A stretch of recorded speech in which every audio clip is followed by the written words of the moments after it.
Hi అండి.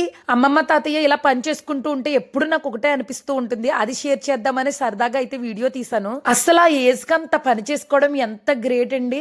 అసలు ఆ పప్పే కదా దంచుకుంటున్నారు అనుకుంటున్నాము. పప్పు తయారు చేయడానికి 6 ప్రాసెస్‌లు ఎన్నో చేసింది అమ్మమ్మ. బట్ మనం అందులో ఒక్క పని చేయాలంటే ఎంత అలసిపోయినట్టు బిహేవ్ చేద్దుమో కదా! మనం ఎంత సుకుమారంగా తయారయ్యామంటే 30 ఇయర్స్ రాకుండానే 60 ఇయర్స్ వచ్చినోళ్ళలాగా బిహేవ్ చేస్తున్నాము. ఎక్కడా లేని జబ్బులన్నీ మనమే చెప్పుకుంటా తిరుగుతున్నాము. అప్పట్లో రాతిరోళ్ళు, రుబ్బురోళ్ళు, తిరగలి, సంతికలి ఇలాంటి వాటి మీద పని చేసుకుంటూ వాళ్ళు అన్ని పనులు చేసుకుంటూ అంత హెల్తీగా ఉండేవారు. ఇప్పట్లో ఈ మిక్సీలు, గ్రైండర్‌లో పని చేస్తానే మనం చాలా ఏదో అలసిపోయినట్టుగా బిహేవ్ చేస్తున్నాము. వాళ్ళు ఇప్పటికీ కూడా అయ్యే ప్రాసెస్‌లు చేసుకుంటూ అంత హెల్తీగా ఉంటున్నారు. అది వాళ్ళ గ్రేట్‌నెస్.